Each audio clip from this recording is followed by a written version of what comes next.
Som. Amém. Boa noite, meus irmãos. A graça e a paz do Senhor Jesus. Amém. Vou convidar vocês que fiquem de pé, por favor, para nós lermos o texto da Sagrada Escritura, que se encontra no Evangelho segundo João, no capítulo 14. Texto conhecido dos irmãos. Capítulo 14, nós leremos do verso 1 ao verso de número 6. João 14, do 1 ao 6. Enquanto você procura na sua Bíblia, trago o abraço do pastor presidente, pastor Silvio, da Igreja Batista Capelinha. Estou lá ajudando. E mando um abraço para o pastor André também, que deve estar nos assistindo de férias. Ele gosta tanto de André, do nome, que chamou até um xará para pregar no lugar dele aqui. Que Deus esteja abençoando onde ele estiver no seu momento de descanso. Amém, meus irmãos? Todos acharam? Diz assim a palavra de Deus: que o coração de vocês não fiquem angustiados. Vocês creem em Deus, creiam também em mim. Na casa de meu pai há muitas moradas. Se não fosse assim, eu já lhes teria dito, pois vou preparar um lugar para vocês. E quando eu for preparar um lugar, voltarei e os receberei para mim mesmo, para que, onde eu estou, vocês estejam também. E vocês conhecem o caminho para onde eu vou. Então, Tomé disse a Jesus: não sabemos para onde o Senhor vai. Como podemos saber o caminho? Então, Jesus lhe respondeu: eu sou o caminho, a verdade e a vida. Ninguém vem ao Pai, senão por mim. Oremos. Santo Deus, bendito Deus, poderoso Deus, obrigado porque até este momento o Senhor nos conduziu em louvor, em adoração ao Senhor, ó Deus. Pedimos ao Senhor que o Senhor fale aos nossos corações, que eu diminua e que o Senhor cresça, como foi cantado aqui, e que o povo de Deus saia daqui edificado, não por mim, mas pela palavra do Senhor. É o que eu te rogo, é o que eu te peço no santo nome de Jesus. Amém e amém. Podeis assentar, meus irmãos? Estou vendo lá no fundo um primo meu, que há anos não vejo. Sânio, bom te ver mesmo. Já contei outra vez aqui, que essa igreja faz parte da minha história, com muita alegria no coração. Ele também, desde a nossa infância, participamos aqui de grandes momentos, momentos bons, momentos de brincadeira, que uma hora eu vou contar algumas delas para vocês, mas não é o momento não, meus irmãos. Momentos muito bons aqui nessa igreja. Mas eu gostaria de falar com vocês e falar sobre esse tema, como saber o caminho para 2026. Eu creio que para vocês, o que vocês têm de mais precioso na vida hoje, chama-se tempo. Nós vivemos numa sociedade em que estudos dirão que daqui a 5 anos, 1 em cada 5 pessoas no mundo precisarão passar por uma terapia, seja num psicólogo, seja no psiquiatra. E eu não estou aqui diminuindo o papel importante e a tarefa desses profissionais. O que eu quero chamar a atenção para vocês nessa noite é que vivemos numa sociedade em que não temos mais tempo. E por que não temos mais tempo como talvez os nossos antepassados tinham? Não temos mais tempo porque vivemos na era do conhecimento, na era da informação. Vivemos numa sociedade em que este aparelho aqui aprisionou a todos nós, se não a grande maioria. Este aparelho que é uma bênção, pois neste aparelho você consegue assistir ao vivo o culto que está sendo transmitido essa noite. Neste aparelho você tem, por exemplo, diversas pregações de grandes pastores, por exemplo, Hernandes Dias Lopes, Augusto Nicodemos, mas também tem alguns pastores que eu não vou citar, que não recomendo que vocês assistam. Mas aqui você tem toda a informação necessária. E isso nos cobra um grande preço, porque na minha geração, para gerações seguintes, não havia tanta oportunidade. Citando talvez a minha mãe, que é de Itaperuna, ela diria que a única oportunidade que ela tinha para ter uma melhora na vida dela seria ser professora, o que ela foi e fez com muito esmero. Ou trabalhar numa loja, e não é demérito nenhum, meus irmãos. Mas hoje você cria uma criança, cria um adolescente, na era da informação, e ele tem tantas opções para escolher, tantas informações para adquirir, tanto conhecimento, que isso gera ansiedade, transtorno de ansiedade. Vivemos na época, ou na era, em que a produtividade, o ser produtivo, o ser competente, o ser capaz, domina os nossos corações. Vivemos numa era em que não podemos ficar para trás. Vivemos numa era em que não podemos viver desatualizados, pois pagaremos um alto preço por isso. Estamos também pagando um alto preço, que é casos extremos de ansiedade, transtorno de ansiedade, outras fobias, outros medos que estão sendo adquiridos através do excesso de informação. O aparelho celular é um aparelho que aproxima pessoas distantes. Você faz uma chamada de vídeo hoje para uma pessoa em qualquer lugar do mundo, basta que ela tenha acesso à internet. Mas esse mesmo aparelho está distanciando pessoas próximas, porque na grande maioria das vezes nós estamos tornando escravos deste aparelho, escravos do excesso de informação. E um grande problema que tem acontecido aos irmãos e irmãs da Igreja do Senhor Jesus é distração. Estamos ficando dispersos, distraídos, distantes da palavra de Deus e do conhecimento de Deus. Ao mesmo tempo que nós temos muita informação, muito conhecimento disponível a nós, nós estamos perdendo o conhecimento da palavra de Deus. Eu vejo alguns casos, em alguns contextos, até me lembrei de um louvor antigo aqui, com o nosso presbítero Paulo, em que nós conhecíamos de fato, pelo menos, os heróis da fé. Quem era Davi, como foi citado aqui, ou Daniel na cova dos leões. Você hoje, em alguns casos, pergunta a algumas crianças, elas não sabem mais quem é Daniel, quem é Davi, quem é Sansão. As historinhas do YouTube estão tentando diminuir esse problema para nós, pais, que às vezes não paramos e não ensinamos a palavra de Deus da forma correta, porque não temos tempo, não temos paciência, estamos ansiosos e esperando cada vez mais que o mundo nos ofereça conhecimento e nos tornando omissos em relação ao ensino da palavra de Deus. O texto aqui, vocês conhecem muito bem, vai falar de Jesus e os seus discípulos indo para Jerusalém. Se você voltar comigo em João capítulo 11, você verá Tomé, chamado de Dídimo, preocupado quando Jesus diz, olha, eu irei até Lázaro. Mas Tomé diz, Jesus, mas ele já está morto há 4 dias, não faz sentido você ir lá. Mas Jesus disse. Então Tomé, chamado Dídimo, disse aos outros discípulos, vamos também nós para morrer com o mestre, João 11:16. Ou seja, eles já sabiam que quando chegassem a Jerusalém, sabiam que de uma longa data, muitos fariseus, e havia uma sindicância, um inquérito dentro do Sinédrio, para que aquele homem chamado Jesus fosse inquirido, julgado, preso e morto. Então eles sabiam que a morte de Jesus, de uma certa forma, se aproximava. Então, isso gera ansiedade, preocupação, medo aos discípulos. E aqui eu não estou para criticar ou para menosprezar o sentimento desses discípulos. Não estou aqui para isso.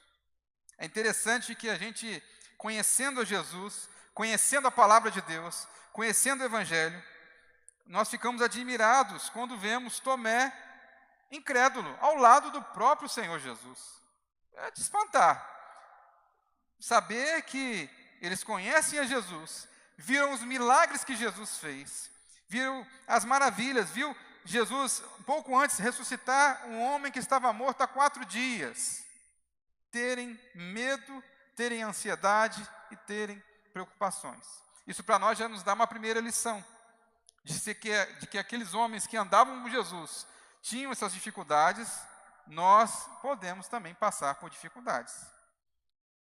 Nós vivemos também numa era, numa sociedade, em que nós não temos tempo para aprender algo. Nós não temos tempo para crescer de forma devagar. E para isso criaram os chamados coachings, treinadores. E criaram os cursos que eu chamo de fast food. Fast food, em comparação àquele hambúrguer que sai mais rápido possível. E, em geral, não é um alimento muito saudável. Então, você tem coach para você emagrecer, e você tem que emagrecer em 3 meses. Se você não emagrecer em 3 meses, você é incompetente. Você tem coach para te ensinar a estudar para passar, para ser aprovado no curso de medicina. Você tem coach para melhorar a sua capacidade de leitura. Tudo hoje tem coach e tem gente ensinando. E às vezes, com tanta informação, ficamos perdidos. Como esses discípulos estavam perdidos andando com o próprio Senhor Jesus. Aqui Jesus está fazendo algo semelhante com o que alguns cursos de formação, algumas faculdades fazem, que é a chamada aula da saudade. Ele está lembrando aos discípulos, no final da trajetória, a razão de eles estarem andando com Jesus. Os discípulos não estavam andando com Jesus apenas para o reconhecer como Deus e Salvador. Os discípulos não estavam andando com Jesus só para reconhecer que aquele homem de Nazaré fazia milagres, algo que era improvável, impossível da ciência explicar. Aqueles homens que estavam andando com Jesus, por mais que tenham visto milagres, ainda estavam com dificuldades. Então, Jesus lhes apresenta a aula da saudade e fala para não ficarem angustiados, ou não se turbe o vosso coração, como foi lido na versão Almeida atualizada, revista atualizada. Não se turbe o vosso coração, ou que o coração de vocês não fiquem angustiados. É interessante que Pedro nega a Jesus, o apóstolo Pedro. Tomé fica em dúvida, só reconhece Jesus quando vê as marcas dos cravos nas mãos de Jesus. Mas Jesus está mostrando, olha gente, fiquem tranquilos. Apesar do que vem à frente, apesar da luta que enfrentaremos à frente, vocês devem ficar tranquilos. Então Jesus se assenta com eles e fala sobre a razão deles estarem ali. E uma nota de rodapé, meus irmãos. Nós cultuamos a Deus todo domingo, nesta igreja e tantas outras igrejas. E com essas distrações que nós estamos vivendo, nós estamos perdendo, em muitos casos, a razão de existir da igreja do Senhor Jesus. Que é falar do Evangelho, falar da salvação de Jesus, falar da vida eterna. Outro conceito que tem entrado através desses coachings, e que agora coaching gospel, é fazer com que o cristão viva uma vida plena, isenta de problemas, uma vida que o satisfaça, que satisfaça a sua existência. Mas a igreja deve lembrar a cada um de nós que nós estamos aqui, porque nós cremos em Jesus, nós recebemos a Jesus, e por isso nós temos a garantia da vida eterna. Então Jesus lembra aos discípulos nesse texto, e eu gostaria que vocês lessem comigo de novo o verso 1, que está escrito: não se turbe o vosso coração, credes em Deus, crede também em mim. E aqui eu posso tirar a primeira lição desta noite: não se preocupe, apenas creia. Existe um filósofo chamado Epicteto, nome diferente, que viveu um período próximo a Jesus. E esse filósofo analisava essas questões de ansiedade, de angústia e de problemas. E ele diz que as pessoas ficam perturbadas não pelas coisas, mas pela imagem que formam delas. E ele diz que revoltar-se contra os fatos não altera os fatos e ainda traz uma dose de tormento desnecessária. Eu sei que cada irmão, cada irmã que está aqui nesta noite, ou está nos assistindo, está enfrentando algum tipo de luta. Seja consigo mesmo, seja uma luta pessoal, direta, ou uma luta com o seu familiar, ou uma doença que o seu familiar está passando, ou uma crise conjugal que você pode estar passando. E às vezes nós, como esse filósofo disse, focamos tanto no problema, focamos tanto nas consequências daquele problema, e fazemos de tudo para resolver aquele problema com a força das nossas mãos. E esquecemos que nós somos cristãos. Esquecemos que nós temos um Deus todo-poderoso, como foi cantado aqui também nesta noite. E esquecemos do Deus todo-poderoso. E nos esquecemos de orar e entregar essas causas nas mãos do Senhor. Quantas das vezes nós temos um problema, às vezes até simples, e aí a gente tem a nossa arrogância, a nossa vaidade de dizer assim, esse problema é simples, eu resolvo. Eu tenho condições de resolver. E não entregamos a Deus, e não colocamos nas mãos de Deus. E por isso, quando esse problema não é resolvido, nós ficamos angustiados, nós ficamos estressados, nós ficamos ansiosos. Porque entendemos que nós não somos capazes. E de fato nós não somos capazes. Até aí está tudo ok. Tudo certo. Mas não entregamos esses problemas a Deus, ao Deus Todo-Poderoso. Então, ficar revoltado, ficar angustiado, sem entregar o controle, sem entregar o problema nas mãos de Deus, é algo inútil, é algo desnecessário. É uma ansiedade que você carrega por não entregar a pessoa certa. Geralmente, quando alguém passa por uma terapia, ela vai procurar talvez um culpado daquele problema, a causa daquele problema. E não está errado, não estou aqui mais uma vez querendo criticar. Mas às vezes nós, enquanto cristãos, corremos no dia a dia de forma tão acelerada e criamos essa ansiedade no nosso coração e perdemos noites de sono sem colocar nas mãos de Deus o nosso problema. Jesus diz em Mateus 11, 28, porque o meu fardo é leve. E Ele compartilha o seu fardo e nós podemos compartilhar o nosso fardo com Ele, as nossas preocupações com Ele. Salmo 121, verso 4, é conhecido dos irmãos. É certo que não dormita, nem dorme o guarda de Israel. Nós vivemos neste mundo ansiosos, sem crer em Deus. Falamos que cremos em Deus, da boca para fora, mas o nosso coração e as nossas atitudes não demonstram a crença em Deus. João, no capítulo 16, verso de 33, diz: tenho-vos dito isto para que em mim tenhais paz. A palavra paz é comunhão, é relacionamento com Deus. No mundo tereis aflições, mas tende bom ânimo, eu venci o mundo. Como podemos saber o caminho para este ano? Como podemos traçar uma meta, uma estratégia, como diz aí lá fora? Primeiro é colocando os nossos problemas, as nossas dores, as nossas dificuldades nas mãos do Senhor. Mas fique tranquilo, Ele preparou o caminho. Nós podemos ler o verso 2 e o verso 3 diz: na casa de meu pai há muitas moradas. Se não fosse assim, eu já lhes teria dito, pois vou preparar um lugar para vocês. E quando eu for e preparar um lugar, voltarei e o receberei para mim mesmo, para que, onde eu estou, vocês estejam também. É interessante que nessa época de Jesus, e hoje não é muito diferente,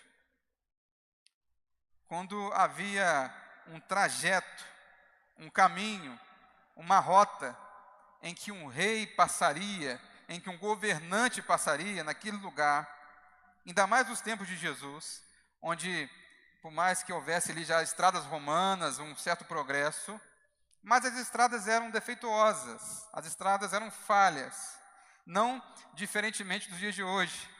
A nossa cidade tem muitos buracos por aí.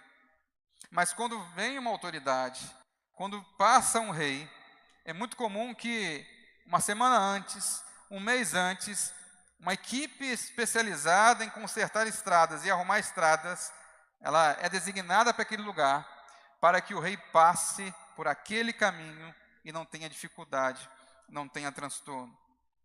Na própria casa militar, quem passou por um quartel sabe que quando há visita de um comandante, por exemplo, a primeira coisa que eles fazem é pintar o meio fio, arrumar a grama, deixar tudo bonito. Mesmo sabendo que não se tem recurso às vezes, mesmo sabendo que é uma máscara, mascarar um problema maior, mas eles fazem isso. Então, quando Jesus fala que irá preparar, que preparará um caminho, ele está preparando um caminho para nós, e você diz, olha, mas nós não somos reis, nós não somos senhores e governantes de nada, e é verdade, nós somos pó e cinza, somos os piores dos pecadores, como diz o apóstolo Paulo. Mas se Jesus promete que estará conosco, e nós estaremos com Ele, e moraremos com Ele na morada eterna, na vida eterna, apesar de não nos tornarmos Deus, é óbvio que não acontecerá isso com Ele, conosco, mas nós desfrutaremos das benesses dos céus, da bênção do céu, da bênção de estar com o Senhor Jesus, da bênção de viver numa eternidade, e da bênção de saber que o próprio Jesus, o Rei dos Reis, preparou um caminho para nós. Parece óbvio falar disso, meus irmãos. Parece conforto, alento, mas ainda assim ficaremos preocupados. Mas também eu tenho que alertar a vocês o seguinte, que este caminho, e o caminho que nos leva ao céu, por mais que Jesus prepare para o céu, neste mundo, nós passaremos por aflições, como disse anteriormente João 16:33. É interessante que alguns cantores, como a harpa cristã e o hino do cantor presbiteriano, fala sobre a expressão senda. Eu não sei quantos se lembram da expressão senda. E é interessante que me lembra da minha infância também. Guarda o contato, o hino da harpa cristã, que diz assim, olha, guarda o contato com teu Salvador, e a nuvem do mal não te cobrirá. Pela senda alegre tu caminharás, indo em contato com teu Salvador. É interessante que nessa canção, desse hinário, a senda é alegre. Mas a palavra senda, no dicionário, significa caminho estreito, vereda, passagem estreita, usada por pessoas ou animais de pequeno porte. O hinário do Novo Cântico, o hino 200, diz, olha, da vida sem proveito, da culpa e perdição, corramos para a senda da eterna salvação. Corramos para a senda da eterna salvação. Vivemos angustiados porque não deixamos Deus tomar de fato o controle das nossas vidas. Dizemos aí, teologicamente falamos que nós temos o Espírito Santo, que o Espírito Santo habita em nós, mas não sabemos lidar com o sofrimento, quando nós temos uma dificuldade, porque esquecemos de Deus. Mateus, no capítulo 7, verso 13 e 14, diz assim, entrai pela porta estreita, entrai pela porta estreita, larga é a porta e espaçoso o caminho que conduz para a perdição, e são muitos os que entram por ela, porque estreita é a porta e apertado o caminho que conduz para a vida, e são poucos os que acertam com ela. A promessa de Jesus é de preparar um caminho, mas é uma senda alegre, não da perspectiva do mundo, mas da perspectiva de Deus. Uma senda alegre. É um dos temas que mais os teólogos se debruçam hoje e não encontram respostas prontas. É um termo que nós utilizamos chamado teodiceia. que é a junção de duas palavras, tel, Deus, e diceia, ou de que, justiça, justiça de Deus. E nós, às vezes, olhamos para o mal que acontece no mundo, o sofrimento no mundo, e nos perguntamos, onde está Deus perante esse mal? Onde está Deus perante o sofrimento em que as pessoas sofrem? Mas aqui, Jesus está preparando um caminho, mas não é um caminho de facilidades. Não é um caminho, não é uma promessa de venda que você terá facilidades nessa vida. Uma promessa de venda em que você terá vantagens no mercado de trabalho por ser cristão. Você terá benefícios. Interessante que eu já vi algumas igrejas conseguindo benefícios num curso de inglês, numa faculdade. Não é isso que Deus está prometendo. Deus não faz nenhuma promessa de uma vida tranquila neste mundo. Ele fala que preparou uma morada celestial. Então, esse caminho que é estreito, que nós passamos muitas dificuldades, é um caminho que nos leva a Deus. Essa teodiceia, essa relação entre o sofrimento e o poder de Deus, já foi falado e estudado até por filósofos, mas nós não conseguimos às vezes dar uma resposta pronta para isso. Mas entendemos, quanto cristãos, que o sofrimento faz parte da caminhada. Que o sofrimento faz parte de bons cristãos e até maus cristãos, se for o caso. De cristãos que andam com Deus com fidelidade e buscam a Deus com fidelidade. E que às vezes passam por tantas dificuldades. E é comum, meus irmãos, vamos ser honestos. Quando olhamos a vida de um cristão em que está passando por um determinado sofrimento, uma determinada doença, e pensamos assim, olha, será que esse homem tem sido tão fiel a Deus? Ou só eu que às vezes passa por isso na minha cabeça essa questão.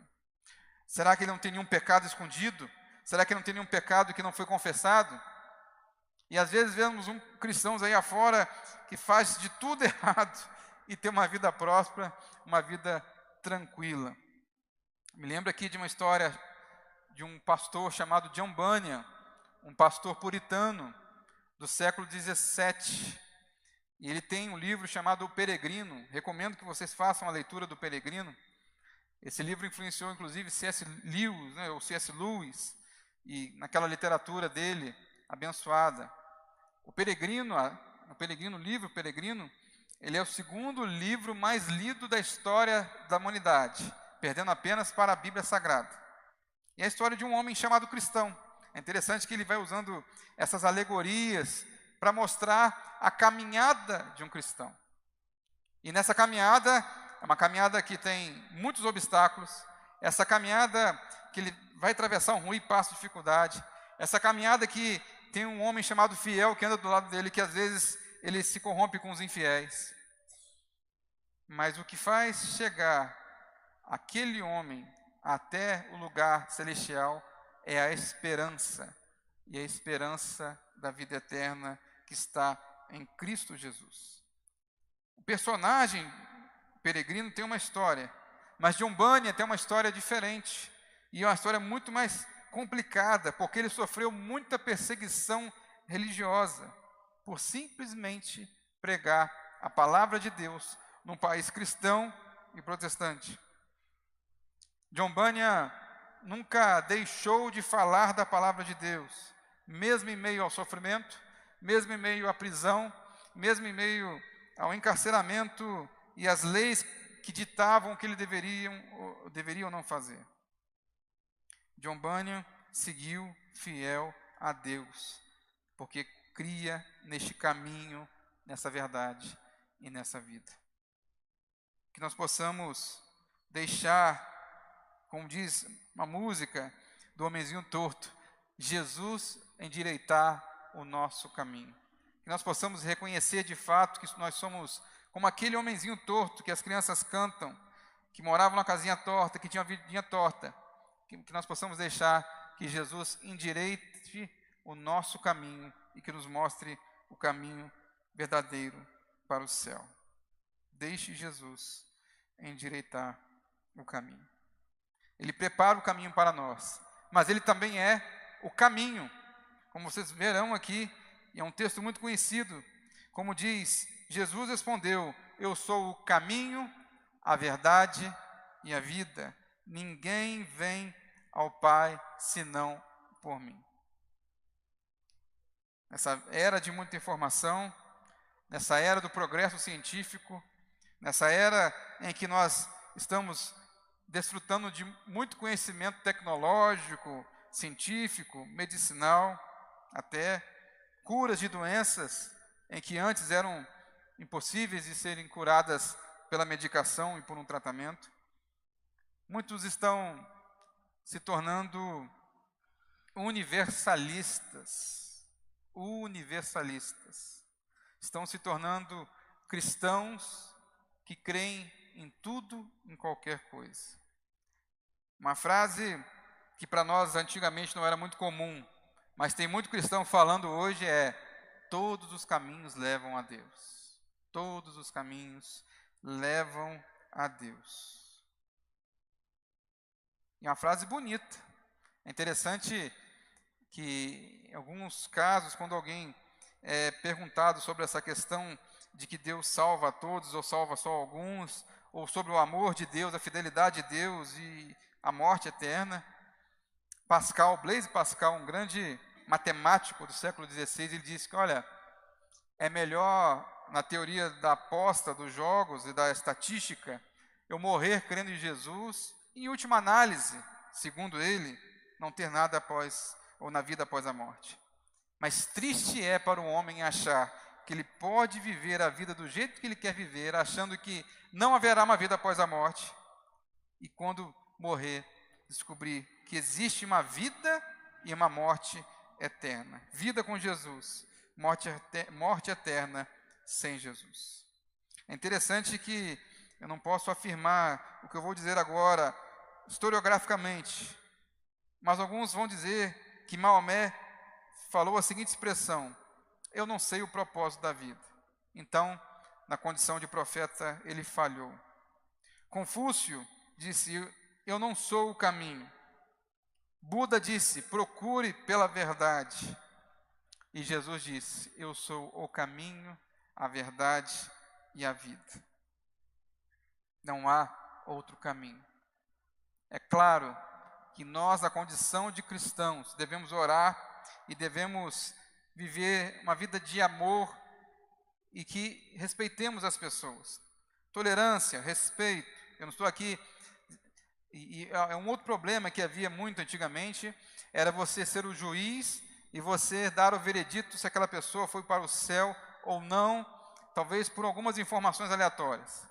Você não tem a função de ser juiz ou porteiro do céu, mas que nós temos que crer que Jesus é o caminho, a verdade e a vida, e que ninguém vai ao Pai, ou se não for por Ele.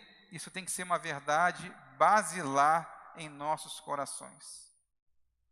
Nós podemos, até no bom sentido da palavra, negociar algumas doutrinas secundárias. Nós devemos até tolerar e admitir que existe a possibilidade da minha doutrina, ou melhor, alguma doutrina da igreja, poder ser questionada de um ponto de vista de uma interpretação da Bíblia. Mas negar a suficiência de Jesus, negar o poder do Evangelho, negar a exclusividade do Evangelho, é negar a fé cristã.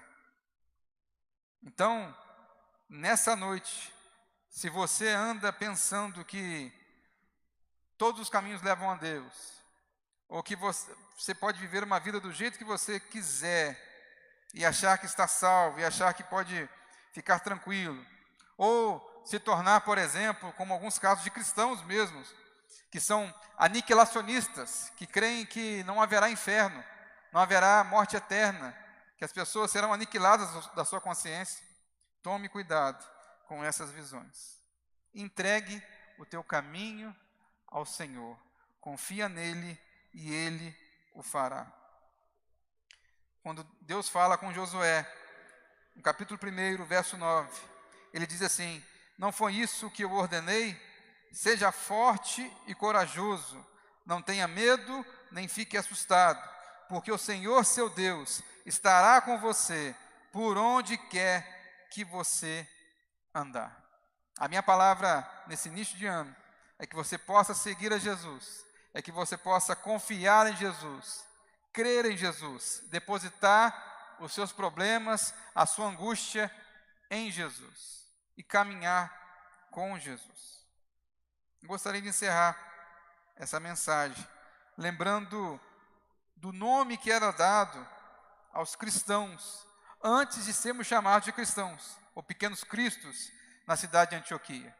Atos 9:2 diz que ele pediu cartas para as sinagogas de Damasco, quando Paulo cai do cavalo, podemos assim dizer, ele pediu cartas para a sinagoga de Damasco, a fim de que, caso achasse alguns que eram do caminho, assim homens como mulheres, os levasse presos para Jerusalém. Quando Jesus morre e ressuscita, e um grupo de judeus começam a afirmar que Jesus é o Messias esperado, que Jesus é o Messias, como está no profeta Isaías, em todo o Antigo Testamento, em toda a Bíblia hebraica, podemos assim dizer. Esse grupo ainda é um grupo, uma denominação do judaísmo. Eles frequentavam as sinagogas, eles ainda frequentavam o templo, você vai ver lá em Atos 2, que iam de casa em casa e no templo. E houve um tempo dessa transição, mas eles eram conhecidos como os do caminho, os seguidores do caminho. Por quê? Porque eles entendiam que Jesus era o caminho, a verdade e a vida. Mesmo, como vocês verão na história da igreja, em Atos 15, quando tem problema com Pedro e Paulo, sobre questões da circuncisão, sobre questões que eram leis cerimoniais e que não deveriam ser impostas aos cristãos não judeus, esses homens eram conhecidos como seguidores do caminho.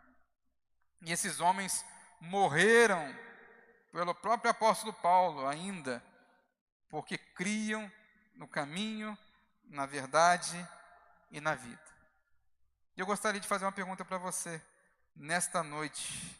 Se você está disposto a seguir de fato o caminho. Aí você diz para mim: olha, pastor, eu sou salvo em Jesus, sou batizado, fiz a confissão aqui perante a igreja. Mas será que você está disposto a seguir irrestritamente o caminho? Será que no seu coração ainda tem alguma dúvida sobre como proceder, como entregar, como confiar? Eu confesso a vocês, meus irmãos, que por diversos motivos eu tenho dificuldade em confiar em pessoas. Eu creio que talvez, ou alguns de vocês tenham dificuldade de confiar em pessoas. Por quê? Porque o nosso coração é vaidoso. Nosso coração acha que nós temos a capacidade de fazer determinada coisa. Nós achamos que talvez uma outra pessoa, quando você pede para que ela faça, ela não fará com a mesma qualidade e competência que você poderia fazer. E nós fazemos isso com Jesus muitas das vezes. Nós negamos como o apóstolo Pedro negou. Nós nos esquecemos de Jesus nos momentos de bonança e às vezes no momento até de sofrimento, porque entendemos que não, esse problema eu tenho condição de resolver. Mas você está disposto a seguir o caminho? Você está disposto a, nesta noite, entregar o 2026 nas mãos de Deus? E é claro, não é cruzar os braços, não é dizer assim: agora eu não faço mais nada, agora é com o Senhor. Não, não é isso. É entregar a sua vida, o controle da sua vida, todos os seus passos, todas as estratégias, todas as metas, todas as configurações, o seu emprego, a sua faculdade, a sua família, os seus recursos financeiros na mão do Senhor. Eu gostaria que você ficasse de pé neste momento, para que nós todos possamos orar e eu fazer essa confissão, essa entrega do nosso coração ao Senhor, dizendo que Ele é o dono do nosso coração, Ele é o autor da nossa fé, Ele é aquele em que nós depositaremos a partir de hoje toda a nossa confiança. Claro, em algum momento nós passaremos por lutas. Claro, em algum momento nós passaremos por questionamentos, por dúvidas, mas lembraremos de que Ele é o caminho, a verdade, a vida, e que nos está preparando e andando conosco neste caminho. Deus Todo-Poderoso, obrigado pela Tua palavra, Senhor. Obrigado porque o Senhor caminha conosco apesar de nós, apesar das nossas imperfeições, apesar, ó Deus, de momentos em que nós deixamos de acreditar e confiar de fato no Senhor, ó Deus. Obrigado, Senhor, pela fé que o Senhor depositou em nós, da sua maravilhosa graça, ó Deus.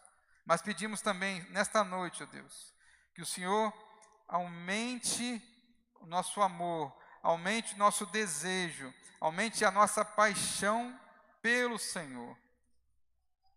Que o Senhor, nessa noite, ó Pai, nos revigore a nossa alma, refrigera a nossa alma.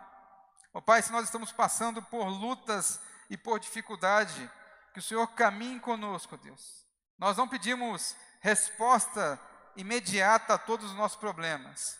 Nós não pedimos nessa noite, Senhor, resolução rápida e precisa de todos os nossos problemas. Mas nós depositamos e entregamos as nossas dificuldades nas mãos do Senhor, pois sabemos que caminhando com o Senhor, nós enfrentaremos todos os problemas, todas as dificuldades, sabendo que tem um Deus Todo-Poderoso. E mesmo que nesses problemas a resolução não seja a melhor possível do ponto de vista humano, mas continuaremos a confiar no Senhor, que é o Deus que governa a nossa vida, que é o Deus soberano, que é o Rei dos Reis, que é Senhor dos Senhores. Ó Pai, que essa igreja possa caminhar com o Senhor, debaixo da Tua poderosa graça, da Tua poderosa mão. Nós te louvamos, nós te adoramos neste lugar, porque só o Senhor é santo, santo, santo, digno de toda a honra, de toda a glória e de todo louvor. Essa é a nossa oração, no nome de Jesus. Amém e amém. Eu te pedi permissão ao nosso presbítero Paulo para que cantasse aquele hino novamente. Se os irmãos puderem cantar, por favor. Aquele da cruz. Sim, Jesus. Vocês podem cantar, por favor?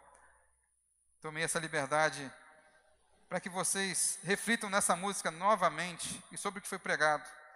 Sobre a cruz de Cristo. Sobre atravessar o rio Jordão e atravessar o rio sabendo em quem confiar, em quem depositar a esperança no Senhor.